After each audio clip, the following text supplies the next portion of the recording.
우리에게 제한된 시간과 장소를 주시고 제한된 시간과 장소를 통해서 하나님의 은혜를 체험하게 하시니 감사합니다. 이 시간이 하나님의 은혜를 체험해야 될 시간인 줄 믿습니다. 하나님의 은혜를 공급받아야 될 시간인 줄 믿습니다.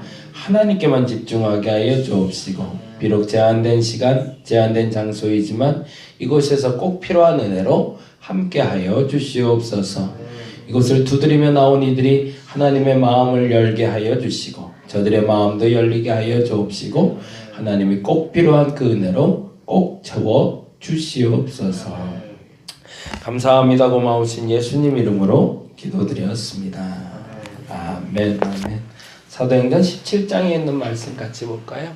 17장 16절에서 31절까지. 조금 본문이 길긴 한데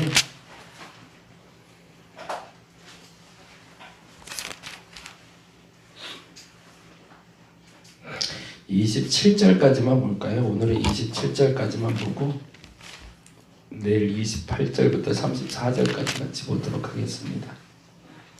16절에서 27절까지 같이 한 목소리로 읽도록 하겠습니다. 바울이 아덴에서 그들을 기다리다가 그 성에 우성이 가득한 것을 보고 마음에 격분하여 회당에서는 유대인과 경건한 사람들과 또 장터에서는 날마다 만나는 사람들과 변론하니 어떤 에피큐로스와 스토아 학자들도 바울과 쟁론할세 어떤 사람은 이르되 이 말쟁이가 무슨 말을 하고자 하느냐 하고 어떤 사람은 이르되 이방신들을 전하는 사람인가 보다 하니 이는 바울이 예수와 부활을 전하기 때문이라. 그를 붙들어 아레오바고로 가며 말하기를 내가 말하는 이 새로운 가르침이 무엇인지 우리가 알 수 있겠느냐. 내가 어떤 이상한 것을 우리 귀에 들려주니 그 무슨 뜻인지 알고자 하노라 하니 모든 아덴 사람과 거기서 나그네 된 외국인들이 가장 새로운 것을 말하고 듣는 것 이외에는 달리 시간을 쓰지 않음이더라. 바울이 아레오바고 가운데 서서 말하되 아덴 사람들아 너희를 보니 범사에 종교심이 많도다. 내가 두루 다니며 너희가 위하는 것들을 보다가 알지 못하는 신에게라고 새긴 단도 보았으니 그런즉 너희가 알지 못하고 위하는 그것을 내가 너희에게 알게 하리라. 우주와 그 가운데 있는 만물을 지으신 하나님께서는 천지의 주제시니 손으로 지은 전에 계시지 아니하시고 또 무엇이 부족한 것처럼 사람의 손으로 섬김을 받으시는 것이 아니니 이는 만민에게 생명과 호흡과 만물을 친히 주시는 이심이라. 인류의 모든 족속을 한 혈통으로 만드사 온 땅에 살게 하시고 그들의 연대를 정하시며 거주의 경계를 한정하셨으니 이는 사람으로 혹 하나님을 더듬어 찾아 발견하게 하려 하심이로되 그는 우리 각 사람에게서 멀리 계시지 아니하도다. 아멘. 여기까지만 보고요. 내일 28절부터 34절까지 같이 보죠. 바울이 지금 머물고 있는 것은 아덴이라는 아덴이라고 되어 있어서 낯설어 보이는데 아테네로 보시면 훨씬 좋을 것 같아요. 그리스 아테네에 이제 도달을 한 겁니다. 베레아를 통해서 도망가서 아덴이라는 곳으로 갔는데 아테네라는 곳으로 보내준 사람들이 베레아 사람들이었죠.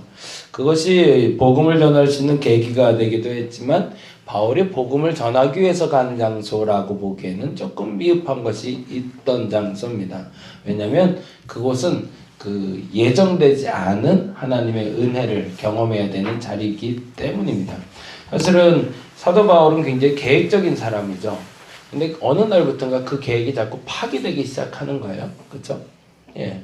나는 이렇게 하기 원했고 이렇게 철두철미하게 준비해서 출발하는 사람이었는데 그래서 아무것도 못하더라도 일단 기도라도 하고 정리하고 가고 이렇게 해서 이게 습관이 됐던 사람인데 이게 무너지기 시작하니까 그때부터는 사실은 혼돈스러워지는 거죠. 제가 1999년에 뉴질랜드를 한번 갔다 왔는데요.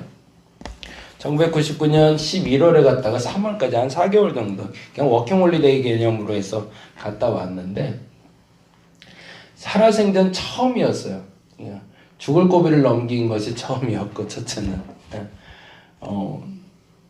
정말 사람을 믿을 수가 없구나라는 걸 그때 처음 배웠는데 그 비행기 값으로 80만 원이 그때 당시에 들었고 왕복비로 그리고 수중에 딱 30만 원 들고 갔었어요. 30만 원. 근데 정말로 가자마자 이제 일자리도 제공해 준다고 그랬고 뭐 그분 얘기가 그랬어요. 뭐 딱 비행기에서 떨어지자마자 먹고 사는 건 다 해결되니까 걱정 말라고.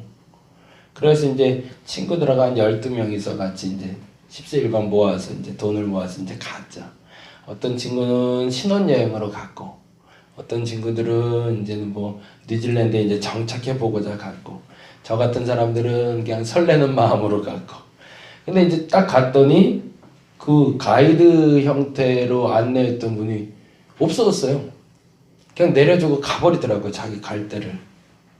그래서 그 북섬인가 어디 하나 탁 내려주더니만 그냥 가버리고 일주일 동안 이제 우리끼리 살기 시작했어요. 근데 상황을 보니까 저하고 3명만 30만 원 갖고 왔고 나머지는 다 준비를 해갖고 왔더라고요.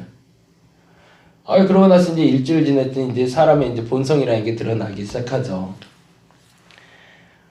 우리 셋을 위해서 나머지 9명이 희생할 필요가 없잖아요. 현실적으로. 그러니까 각자 이제 살 길을 찾기 시작하니까 그래서 한 일주일 딱 지나니까 신혼여행 오기로 했던 애들은 신혼여행비를 다 갖고 왔으니까 그 돈을 가지고 넉넉하게 놀러 다니고 스포츠카를 아마 빌렸나 그랬던 것 같아. 그래서 잘 한 3개월 놀다가 갔고 그리고 그 정착하기 위해서 온 사람은 이렇게 전체적으로 조사를 해야 되니까 지도를 들고 다니면서 다 봤고 정작 이 30만 원 가지고 온 3명은 일주일 만에 돈이 떨어져갖고 그때부터 정말 길거리에서 잠잠해서 시작을 했어요. 하루하루가 어떻게 지는지 모르겠더라고요. 딱 일주일 되니까 그 숙소에서 쫓겨났어요. 돈이 없으니까. 그래서 이제 배낭 메고 다니면서 히치하이킹 해가면서 이제 여행을 시작을 한 거예요. 여행 아닌 여행을 시작해서 다행히 그 중에 한 명이, 그러니까 저희 3명 중에 영어도 다 안 돼갖고 한 명이 그냥 떠듬떠듬 영어가 하나 되는 사람이 있었어요. 그래갖고 제일 처음 기억은 뭐냐면 히치하이킹이라고 해서 가는데 마오리족 사람을 만났어요. 마오리족이라고 거기 이제 민족 사람인데 그 사람 차를 타고 가는데 그 마리화나 냄새가 그때 뭔지 처음 배웠어요. 차 안에서 마리화나 냄새가 아주 범벅이 돼 있더라고요. 근데 뭐 여자가 아기를 안고 있는데도 마리화나 피더라고요. 뭐 그런 거 뭐 상관없이 이렇게 하고. 그러고서 이제 내려왔던 게 첫 번째 경험이고, 그래 또 잔디밭에서 공원에서 잤던 경험이 2번째 경험이었습니다. 근데 사람이 죽으라는 법은 없더라고요. 그렇게 하다 보니까 한 달 정도 지나니까 일자리도 구하게 되고, 일자리 구하니까 또 이제 돈이 벌리잖아요. 돈을 벌리니까 그거 갖고 마지막 한 달 정도는 여행도 잘 하고 왔어요. 근데 그 3개월 동안 제가 배웠던 게 뭐냐면, 저도 계획되지 않으면 살지 못할 거라는 생각으로 살았었거든요. 근데 그때쯤 되니까 하나님 없이는 안 되겠더라고요. 근데 기가 막히게 하나님이 하루하루 이렇게 착착착착 만들어 가시는데 그 만들어 가시는 걸 경험하면서 스스로가 자유함이 뭔지를 알았어요. 다음날에 예배에서 해야 되면 불안함이 아니라 기대로 바뀌더라고요. 그래서 그때 제가 하나 깨달은 것이 오늘 본문 말씀이었어요. 그 본문 말씀이 뭐냐면 17장 26절, 27절입니다. 같이 한번 볼까요? 26절 같이 읽어봅니다. 인류의 모든 족속을 한 혈통으로 만드사 온 땅에 살게 하시고 그 다음에요. 그들의 뭐죠? 연대를 정하시고 거기다가 줄을 동그라미를 넣게 연대. 이 연대는 카이로스, 크로노스라는 시간 중에 하나님의 시간을 말합니다. 하나님의 시간을 정해 놓으셨다는 각 사람에게. 크로노스라는 시간은 흘러가는 시간이라면 이 연대를 말하는 건 카이로스라는 시간으로 하나님이 그 흘러가는 시간 속에 그 사람에게 꼭 필요한 시간을 이렇게 정해 놓으셨다는 거예요. 그리고 또 하나 거주의 경계를 한정해 놓으셨대요. 전 이 말이 너무 좋았어요. 뉴질랜드라는 한 섬 안에 갇혀 있는 상황이 됐잖아요. 그래서 그 안에서 해야 될 일이 그 3개월 안에만 결정하면 되는 그 시간과 장소가 제한된 것이 내게는 불편함으로 오는 것이 아니라 선택의 습관을 허락하실 하나님의 은혜를 보이기 시작했던 거죠. 만일에 저와 여러분에게 돈이 넘친다면 하나님께 기도를 할까요? 안 할 것 같아요. 은혜가 넘치면 기도를 할 것 같죠? 근데 은혜가 넘치면 기도를 안 하더라고요. 제한된 것을 만들어 놓으신 이유가 있습니다. 시간을 제한해 놓고서 병이 낫기를 기도하게 하고, 시간을 제한해 놓고서 시험을 봐서 그 시험의 결과를 보게 하고, 제한을 해놓고서 그 안에서 선택하게 하는 건 하나님이 우리에게 선한 것과 악한 것을 분별할 수 있는 지혜를 주시기 위한 과정이라는 겁니다.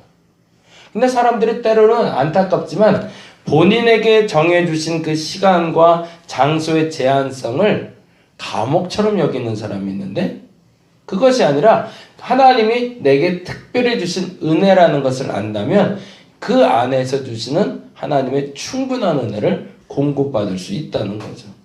근데 안타깝게도 사람들은 뭐 한다는 거죠? 남들의 거주와 남들의 시간을 바라보고 살고 내 시간과 내 거주를 바라보지 않으니, 그러니 나가 행복하게 살 수가 없는 거죠. 어저께 어느 젊은 전도사님하고 얘기하는데 그런 얘기를 하시더라고요. 그런 얘기 안 했으면 좋겠다고. 그게 무슨 얘기냐고 그랬더니, 나이 드신 분들이 나는 아직도 청춘이다라는 말 안 하셨으면 좋겠다고 얘기하더라고요. 그 말이 무슨 말이냐 그랬더니, 나이 드신 분은 나이 드신 분답게 살아가는 게 예쁜 건데, 나이 드신 분이 젊은 사람답게 살아가려고 그러니까 자꾸 부딪힌다는 거예요. 근데 젊은 사람은 또 젊은 사람답게 살아가야 되는 게 맞는 거죠. 하나님은 우리의 시간을 유한하게 정해놓으신 이유가 있습니다. 젊을 땐 젊게 살아가는 게 맞아요.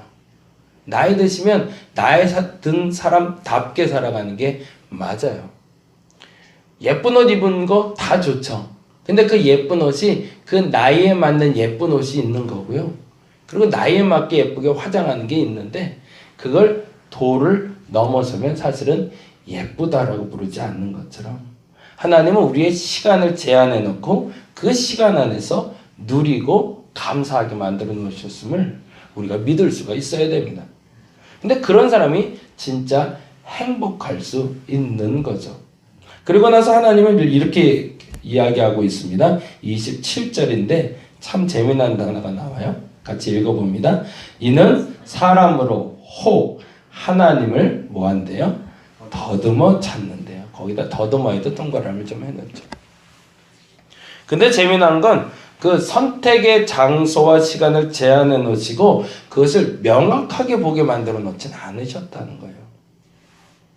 그것이 전도서에 나온 이야기죠. 전도서 3장을 한번 볼까요?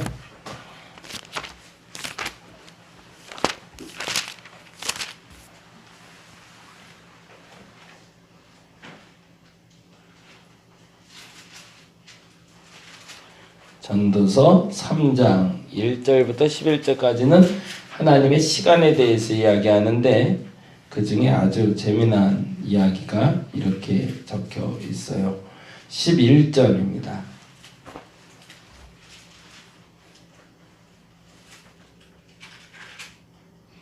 11절 말씀 949페이지 어간에 있는데 같이 한번 읽어보도록 합니다. 3장 11절. 하나님이 모든 것을 지으실 때 뭐 했대요? 때를 따라. 그 때는 뭘까요? 아까 말했던 크로노스가 아니라 카이로스죠. 하나님이 정한 때를 아는 사람들은 그 시간을 어떻게 살 수 있다? 아름답게 살 수 있다. 근데 그 제한된 시간을 하나님의 시간이라고 인정하지 못하는 사람은 아름답게 살지 못하겠죠. 내게 주신 시간이 가장 아름다운 시간인 걸 인정할 수 있는 믿음을 달라고 오늘 기도했으면 좋겠습니다. 지금이 제일 행복할 때예요. 지금이. 왜? 난 하나님의 시간을 살고 있으니까. 그런데 중요한 게 있어요. 또 사람들에게는 영원을 사모하는 마음도 주셨대요. 그건 무슨 말일까요? 지금 말한 대로 유한한 시간도 있지만 그 유한한 시간을 넘어 또 다른 영원한 것들도 있음을 알게 해주셨다는 거죠. 근데 그 다음이 더 중요해요. 그러나 하나님이 하시는 일에 뭐라고 돼 있죠? 시종이라고 거기다가 동그라미를 해놓고 보죠. 언제가 시작인지 언제가 끝인지는 알 수 없게 해놓으셨대요. 그게 하나님의 은혜입니다. 도대체 언제쯤 나는 복 받을까요? 아무도 모르게 해놓으셨다는 거예요. 언제쯤 나를 징계하실까? 아무도 모르게 해놓으셨다는 거예요. 그게 불안함이 아니라 은혜라는 겁니다. 언제부터 하나님이 역사하실까? 아무도 몰라요. 그러면 인간은 어떻게 살라는 거죠? 그 유한한 시간 속에서 하나님이 언제 움직이실 줄 모르니 그때를 위해서 항상 대비하고 깨어 있어야 된다는 거죠. 오늘 하나님이 오실 수도 있고 내일 오실 수도 있고 안 오실 수도 있고, 그런데 아까 말씀드린 대로 그 시간을 살아내고자 하는 믿음만 있다면 그때는 어떻다? 하나님 보시기에 아름다운 시간이다. 내일 그 얘기는 마무리해야 될 것 같은데, 오늘 이 시간에 이렇게 기도했으면 좋겠습니다. 하나님의 때를 살게 해달라고. 제한된 것에 대해서 불평해 왔다면 회개한다고. 지금 내게 제한된 것을 허락하신 주님께 감사한다고. 그리고서 이 감사한 마음 속에서 하나님의 시간과 장소를 통해서 더듬어 찾아야 될 하나님의 은혜를 찾게 해달라고. 그래서 그 은혜를 누릴 수 있는 정말 여러분 되시기를 간절히 바랍니다. 기도하겠습니다. 우리에게 제한된 시간과 제한된 장소와 제한된 물질과 제한된 사람들을 주시는 것, 제한된 사건들을 주시는데 때로는 원망이 왔습니다. 좀 많이 좀 주시지. 이게 뭡니까 하나님? 좀 넉넉하게 시간 좀 주시. 이렇게 촉박하게 움직이게 하십니까? 라고 불평이 왔는데 그게 은혜입니다. 지금까지는 잘 몰랐습니다. 이렇게 쫓겨 사는 인생이 과연 행복한 인생인가 싶기도 했고, 남들보다 적게 가진 것이 불평이기도 했는데 생각해보니 그게 은혜입니다. 하나님이 제한해 주셨기 때문에 그 안에 누릴 수 있는 겁니다. 하나님이 제한해 주시지 않았으면 온갖 것들이 나를 공격하여 나를 괴롭혔을 겁니다. 나는 그 괴롭힘에 이기지 못했을 텐데 제한해 놓으시고 경계를 정하셔서 보호해 주시며 그 안에 은혜를 누리게 하신 하나님 참 감사합니다. 그 하나님의 은혜를 마음껏 누릴 수 있는 오늘 한날 되게 하여 주옵소서. 우리가 무지하여 명확하게 보지 못하고 더듬어 찾을 수밖에 없지만 더듬어 찾아질 때 진짜 하나님의 은혜, 그 은혜를 체험하고 가는 오늘이 되게 하여 주시옵소서. 감사합니다. 고마우신 예수님 이름으로 기도드렸습니다. 다 같이 기도하고 돌아가도록 하겠습니다.